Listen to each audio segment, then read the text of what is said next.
तो आज की वीडियो में हम लोग देखेंगे कि जितने भी स्क्वायर रूट नंबर होते हैं जैसे √1, √2, √3, √4 एंड सो ऑन, इन सभी को नंबर लाइन पे कैसे रिप्रेजेंट करते हैं। तो सबसे पहले मैं अपना इंट्रोडक्शन दे देता हूँ। तो मेरा नाम है कृष्णा और मेरा बस एक ही एम है कि सभी स्टूडेंट्स को मैथ इतने अच्छे से समझाऊँ कि उनको मैथ से प्यार हो जाए। तो चलिए इस वीडियो को शुरू करते हैं। तो इससे पहले कि हम लोग वीडियो में आगे बढ़े और ये देखें कि √1, √2 इन सब को नंबर लाइन पे कैसे दर्शाना है, हम कुछ बेसिक चीज़ों को रिकॉल कर लेते हैं। जैसा कि आपको पता होगा कि ये होता है नंबर लाइन, जिस पर बीच में हमारा प्यारा जीरो होता है और इसके लेफ्ट साइड सारे निगेटिव नंबर्स होते हैं जैसे कि -1, -2, -3 एंड सो ऑन। और इसके राइट साइड सारे पॉजिटिव नंबर्स होते हैं जैसे कि 1, 2, 3, 4, 5, 6 एंड सो ऑन। तो अगर आपको कोई कहे कि 2 को नंबर लाइन पे दिखाओ तो आप लोग कहेंगे कि बस इतनी सी बात, लो ये रहा 2। तो आप लोग इस बिंदु को जो है इसे 2 कहेंगे।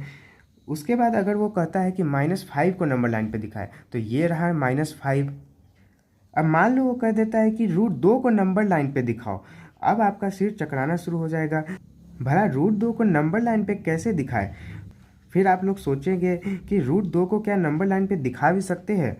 तो आज मैं एक बात क्लियर कर देता हूँ कि इस दुनिया में जितने भी नंबर है उसे हम लोग नंबर लाइन पे दिखा सकते हैं, यानी कि any number that exist in this world can be represented by a unique point on the number line. यानी कि हम √2 को भी नंबर लाइन पे दिखा सकते हैं, लेकिन कैसे? इसे सीखने से पहले जरा आप ये देखिए कि कुछ ऐसे नंबर्स होते हैं जिनका रूट जो होता है वो एक नेचुरल नंबर होता है, यानी जितने भी परफेक्ट स्क्वायर नंबर्स होते हैं उनका रूट एक नेचुरल नंबर होता है। जैसे √4, तो ये 2 होता है, √4 2 के बराबर होता है। ऐसे ही √49, तो √49 जो होता है वो 7 होता है। तो ऐसे नंबर को हम लोग आसानी से नंबर लाइन पे दिखा सकते हैं। जैसे √64 है तो ये तो 8 के बराबर हो जाएगा, और 8 को नंबर लाइन पे दिखाना तो आप जानते ही है कि इसके बाद 7 और उसके बाद 8 आएगा। तो इसी तरह से √4, √9, √16, √25, √36, √49, √64, √100 इन सबको आसानी से नंबर लाइन पे दिखा सकते हैं। लेकिन ऐसे नंबर्स जो परफेक्ट स्क्वायर ना हो और जिनका रूट का मान हम लोग नहीं निकाल सकते, उन संख्याओं को कैसे दिखाए नंबर लाइन पर। तो इसे सीखने से पहले हमें पाइथागोरस रूल को पढ़ना पड़ेगा। अब कुछ देर के लिए मैं जो कर रहा हूँ उसे ध्यान से ऑब्जर्व करिए। तो सबसे पहले हम एक राइट एंगल ट्रायंगल बनाते हैं। अब इसमें ये बेस होता है और ये परपेंडिकुलर होता है और ये हाइपोटेन्यूज होता है। तो पाइथागोरस रूल ये कहता है कि हाइपोटेन्यूज का स्क्वायर जो है वो बेस के स्क्वायर प्लस परपेंडिकुलर के स्क्वायर के बराबर होता है, यानी कि h² बराबर b² प्लस p²। अब इधर साइड जो स्क्वायर है अगर ये उस साइड जाएगा तो ये हो जाएगा रूट बन जाएगा b² प्लस p² के, यानी बेस के स्क्वायर प्लस परपेंडिकुलर के स्क्वायर रूट हो जाएगा हाइपोटेन्यूज। अब हम लोग परपेंडिकुलर को 1 लेते हैं और बेस को √1 लेते हैं। तो √1 लेते हैं तो √1 जो है वो क्या होगा, √1 जो है वो 1 ही हो जाएगा। और इससे हाइपोटेन्यूज निकालते हैं। तो हाइपोटेन्यूज अभी आपने देखा कि b² प्लस p² के स्क्वायर रूट के बराबर होता है। तो यानी कि 1 का स्क्वायर प्लस 1 का स्क्वायर के स्क्वायर रूट, यानी कि 1 प्लस 1 का स्क्वायर रूट, यानी कि √2। अब फिर से हम लोग परपेंडिकुलर जो है वो 1 लेते हैं और इस बार बेस जो है उसे √3 लेते हैं। तो अगर इस बार हम लोग हाइपोटेन्यूज निकालेंगे तो ये हो जाएगा 1 का स्क्वायर प्लस √3 का स्क्वायर रूट। तो यानी हाइपोटेन्यूज जो हो गया वो क्या हो गया, 1 का स्क्वायर यानी 1 प्लस √3 का स्क्वायर यानी कि 3 और इसका रूट यानी कि ये क्या आ गया √4।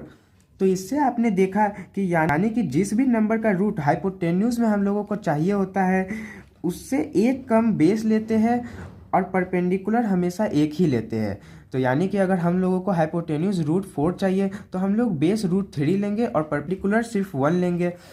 अगर उसी तरीक़ा से हम लोगों को √36 हाइपोटेन्यूज चाहिए होगा तब हम लोग बेस जो है वो क्या लेंगे, √35, परपेंडिकुलर जो है वो हमेशा 1 लेंगे। इस सारी रामायण कथा का √2, √3 इनको नंबर लाइन पे दिखाने से क्या संबंध है? तो संबंध है। अब कैसे है ये देखते हैं। तो जैसे हमको जो है √2 को नंबर लाइन पे दिखाना है, सबसे पहले एक लंबा सा लाइन पाड़ेंगे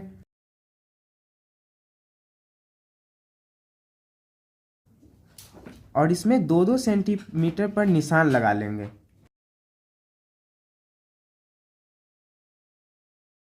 ये ज़रूरी नहीं कि हम लोग 2-2 सेंटीमीटर पर ही निशान लगाए, 4-4 सेंटीमीटर या 3-3 सेंटीमीटर पर भी निशान लगा सकते हैं। यानी कि हम लोग जो है 1 यूनिट बराबर 2 सेंटीमीटर यहाँ पे ले रहे हैं।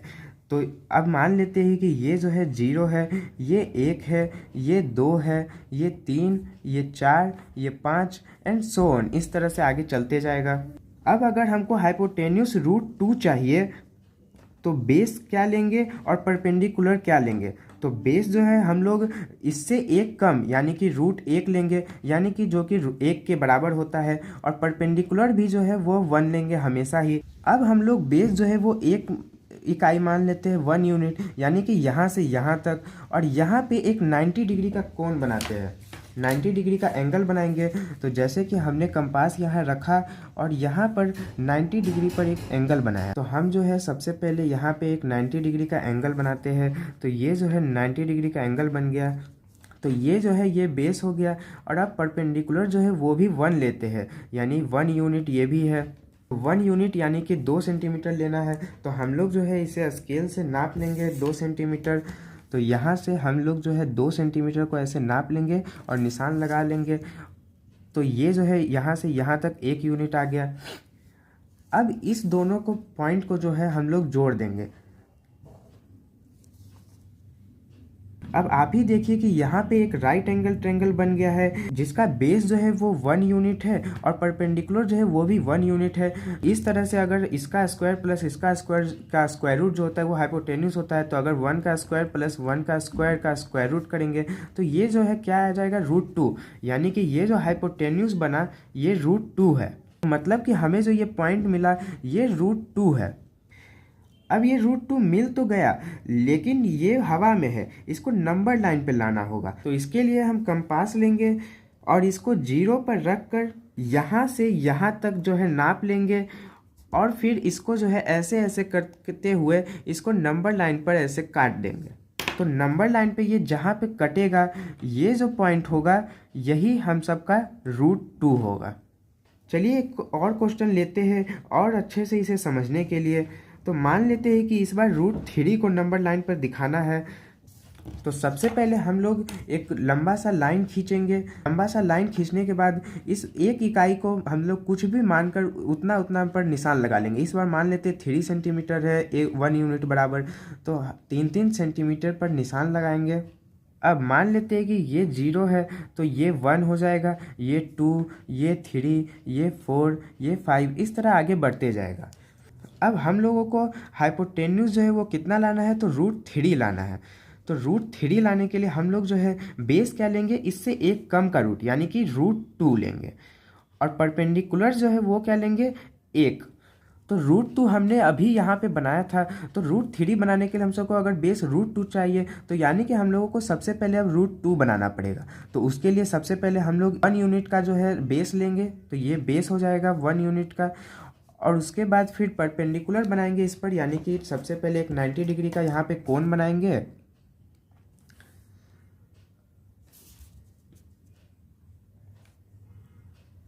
ये 90 डिग्री का कोण बनाने के बाद यहाँ पे हम लोग जो है एक इकाई, तो एक इकाई यानी कि हम लोग ने एक इकाई कितना माना था, सॉरी 1 यूनिट हमने 3 सेंटीमीटर नहीं बल्कि सिर्फ 2 ही सेंटीमीटर माना था, यानी 1 यूनिट बराबर 2 सेंटीमीटर।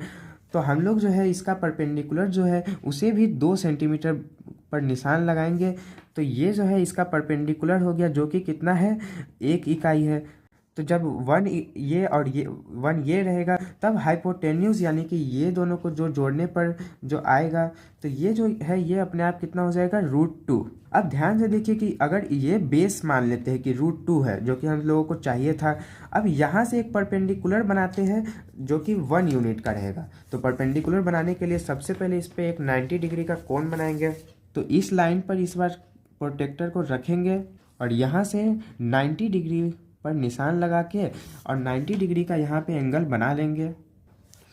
अब स्केल से यहाँ पे 2 सेंटीमीटर यानी कि 1 यूनिट जो है उसे यहाँ पर नाप लेंगे।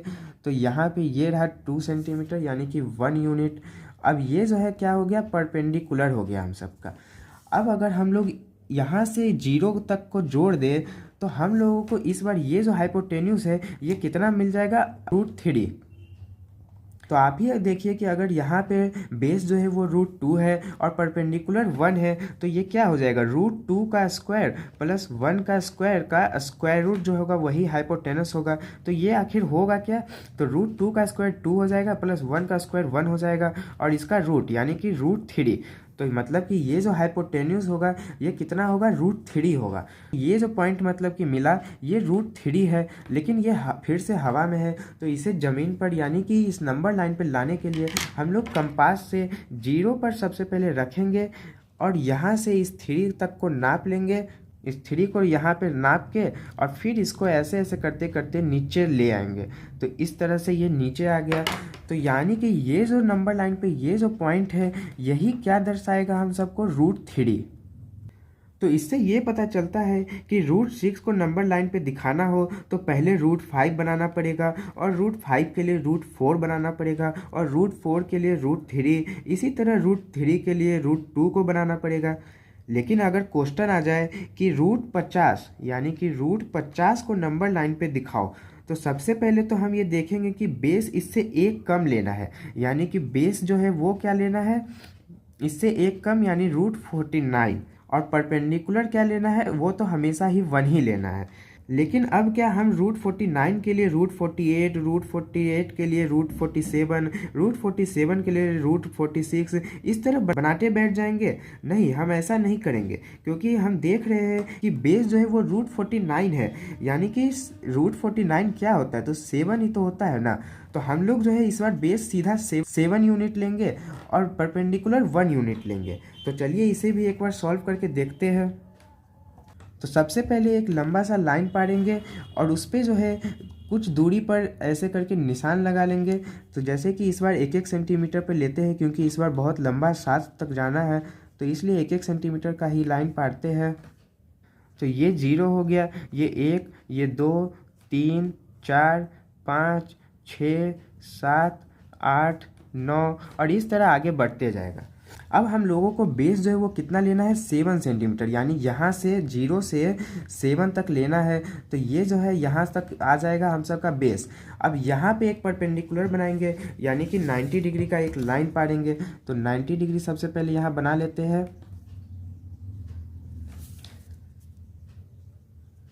तो ये बन गया 90 डिग्री। और अब यहाँ पर जो है हम लोग परपेंडिकुलर बनाएंगे, जो कि कितना लेंगे, 1 सेंटीमीटर।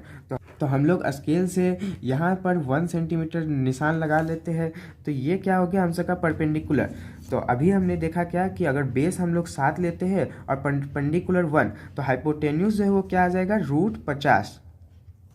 ये आपने अभी देखा। तो अगर हम लोग 0 से इस पॉइंट को ऐसे करके मिला दें तो ये जो है ये √50 होगा। अब फिर से ये जो है हवा में है, तो इसे नंबर लाइन पर नीचे ले आते हैं कंपास से।